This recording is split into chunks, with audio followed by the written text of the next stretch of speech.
name is Anna, and not to toot my own horn, but people are always asking what film I would recommend to them to watch tonight.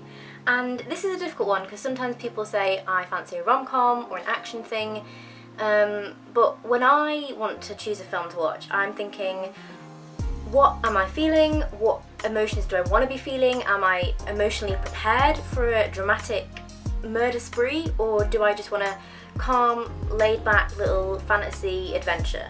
So I thought it'd be cool to list some of my favourite films for you, but they'll be with a feeling, so that if you're feeling a certain way, this will hopefully be a film that you will enjoy watching. I randomly googled list of feelings, so I have maybe like 20 different feelings on my phone here and a film for each one, and I will go into detail on them. So yeah, these are just some random feelings. So first of all, if you are feeling cheerful or want to put yourself in a cheery, happy mood, I recommend Ferris Bueller's Day Off. If you have not heard of this film or have not seen it, you are missing out. It is genius. It's a 1986 film that follows Ferris Bueller, who fakes sick off school so that he can have the best day off ever. And he generally does have the best day off ever. I've watched this with my younger brother, I've watched this with different family members. It's something that I think everyone will enjoy and love and fall in love with different characters, different sayings, quotes. I highly recommend this one if you're wanting to feel cheerful or you're just wanting to stay in a happy mood. Now the next emotion is reflective, and I think this is an important one that often you watch a film and you feel very lucky, or you're thinking about life and how maybe you want to change yours. So I thought this was an important emotion to fit in, and for this feeling I recommend The Florida Project. This is a film that came out in 2017 and it follows some young kids living in the shadow of the happiest place in the world, Disneyland. Or is it Disney World? Disneyland? Disney World. One of the Disney parks. And it's so colourful and beautiful, but it leaves you reflecting, thinking, wow, either I'm really lucky, or I need to do different things in my life, or I don't know, it left me with so many different emotions of happiness and joy, yet also wanting to help and reach out and see in my community what's happening and how to help people who maybe are struggling with drug abuse or children who are left to fend for themselves. It really is a beautiful film that is a fantastic watch, and it really did leave me smiling and happy, but it really does let you reflect and think about the world. Now the next emotion is gloomy, so if you're feeling a little bit gloomy or you're wanting to watch something that has a bit of intense gloom and sadness to it, I really recommend Crossing the Line. It's a 2018 film that also has the title Little Woods, but I think its main release is Crossing the Line, so if you're googling it and it comes up with different things, that's why. And it stars Lily James and Tessa Thompson, his sisters, who are caught up in drugs and lots of crazy stuff, and I highly recommend it.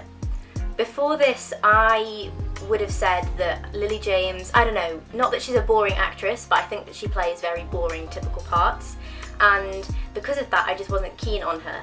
But after watching this film, I have seen it in a different light, and why isn't she given more gritty, intense acting roles? Like, this film proves that she can do it. And Tessa Thompson, she is amazing. She's amazing in everything she's in, but I highly, highly recommend Crossing the Line. It's sad and looks at things that people go through, but it really is a fantastic film. So if you're feeling a bit gloomy or want something that, I don't know, is a bit of a more intense but not crazy watch, Crossing the Line / Little Woods is the one for you. If you are wanting to watch something humorous with a bit cheeky, funny stuff going on in there, I completely recommend Booksmart. This is a 2019 film that follows two best friends who on the eve of graduation realise that they've just studied and done nothing else the whole of high school, so decide to go and have a lot of fun. And it really is, I don't know, there's Wild Child, Anglo-Saxon Spurt Snogging. For me it is the new kind of rom-com, one of those that you can watch at a sleepover with your gal pals, just on your own with some popcorn or wherever you want to do it. It is brilliant, it's so clever, and if you haven't seen it yet, you truly are missing out. Now, the next feeling on the list that the website gave me was melancholy, and I was a bit like, that's a weird one, but when I did some looking at the definition and thinking, oh, how do I feel, the film that came up for this was The Falling.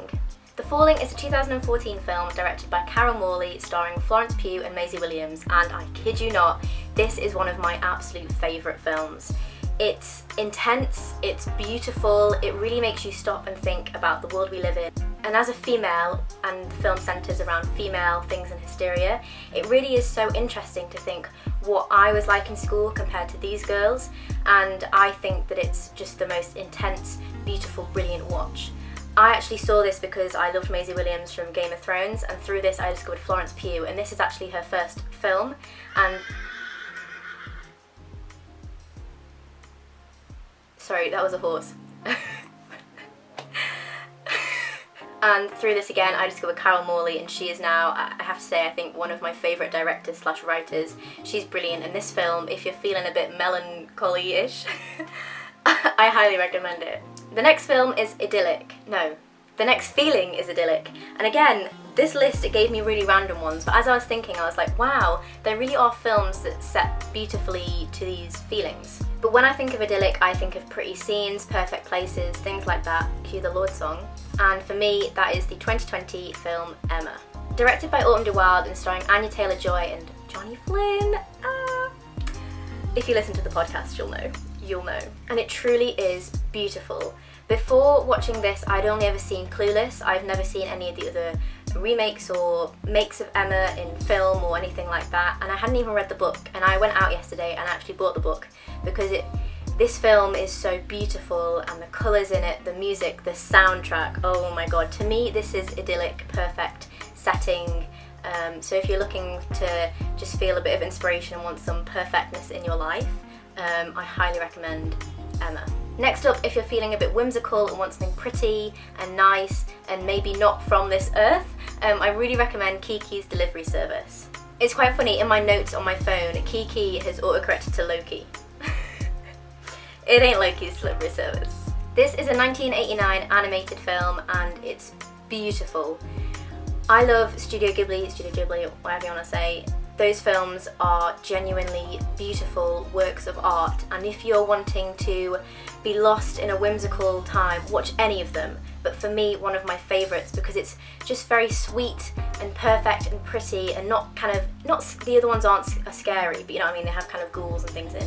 But Kiki's Delivery Service is whimsical, whimsy to me. That is that.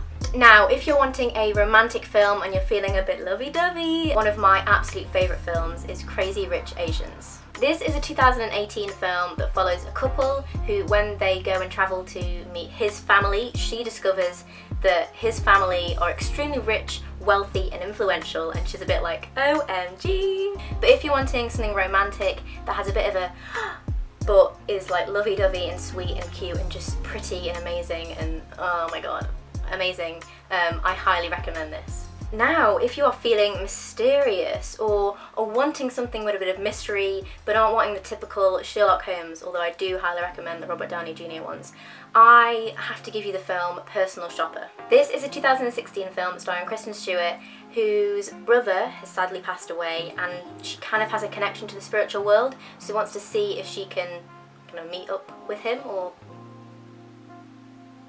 I am the only person in my house right now and it sounds like the kettle's on. Okay, I'm talking about a horror, like thriller, mystery, psychological film. Are there any ghosts? In fact, I don't want to know. Oh my god. Yeah, this is a film that follows a personal shopper and she speaks to ghosts, and it's really good. If you want some mystery, on to the next one please.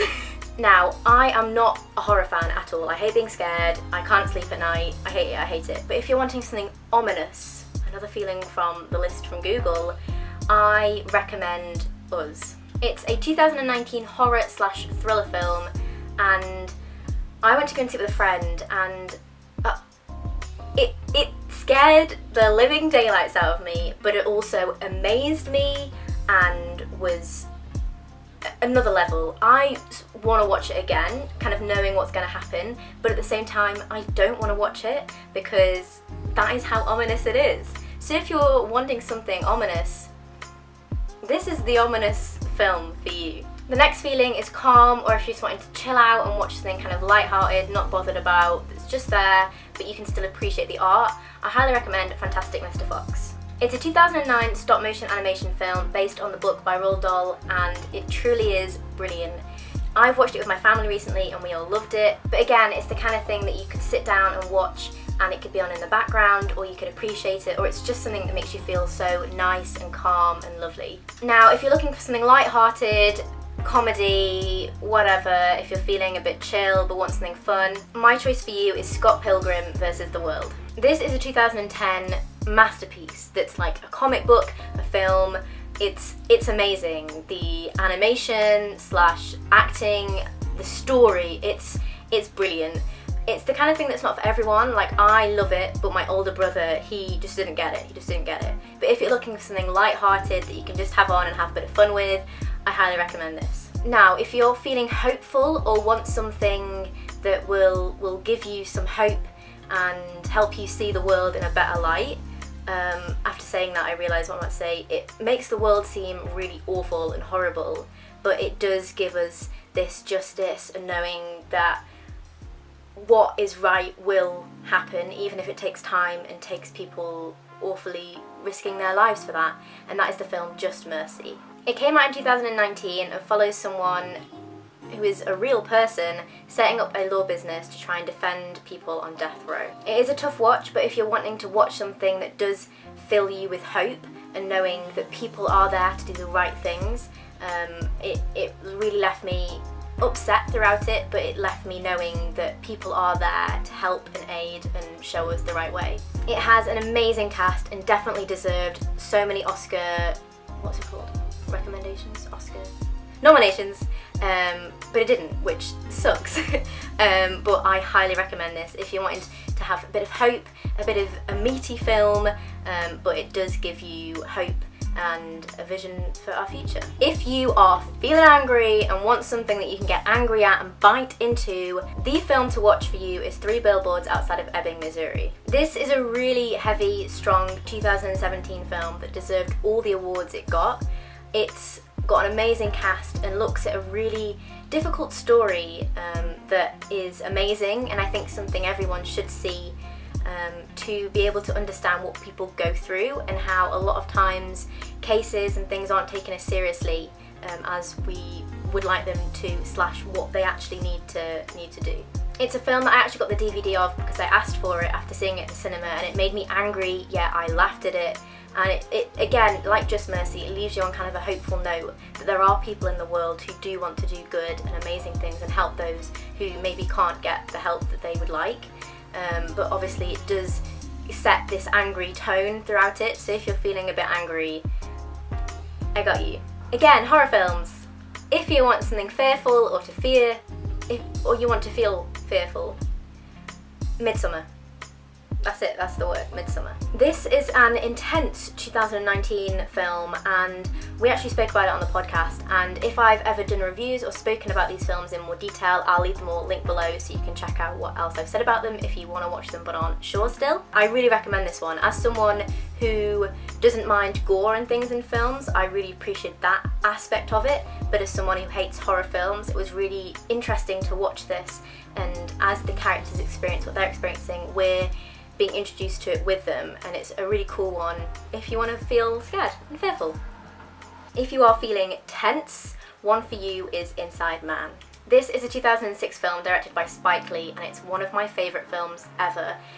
This and Crash are ones that I watch with my parents, not often, but we will say that these are our favourite kind of dramatic films. It follows a bank robbery / hostage situation. It has you on the edge of your seat for the whole thing. It's brilliant. If you want to feel tense, this is the one to watch. The cast is amazing, and if you're looking for something, that has a bit of a bank robbery vibe, but you can't expect how it's going to end, this is one for you. And the final emotion on the list that Google randomly gave me was lonely. When I saw this word, one film came to my mind, and that was Pan's Labyrinth. I know some people are going to be like, but that isn't about loneliness. Well, to me, the girl in it is freaking lonely. That's why all these kind of crazy things start happening to her, and she's just wanting to be heard and seen, but she isn't, so she's lonely, in my opinion. This is the kind of film that I possibly wouldn't want to watch alone, as it's a little more on the scary, creepy side, but it's definitely one that if you can manage horror, then you can manage this. It's a 2006 film directed by Guillermo del Toro, and It really is beautiful, and it's a foreign language film, so there will be subtitles, but I think that helps you dive into this world a lot more of war and being alone, lonely, and the idea of mythical creatures and things like that, and the fact that this girl is on her own and just wants to prove that she is royal slash a good daughter. I really recommend this one. So when I think of lonely, I really do think of this film. So those are my 17 film recommendations for 17 different ways you might be feeling or want to feel whilst watching a film. I hope that you liked it. I wanted to give you a list of my favourite films, and that isn't all of them. I have many more, including The Muppets, which is amazing. If you don't like it, you can go. But I wanted to give you the chance to choose a film from the way you're feeling or something that you'd like to experience or go through whilst you're watching the film, because for me that is one of the reasons I pick certain films, because I want to feel happy or sad or tense or angry, or I just want to put something on in the background. I hope that you like this. If you have any more film recommendations for any of the feelings I mentioned, feel free to leave them down below, and I will see you soon. Bye!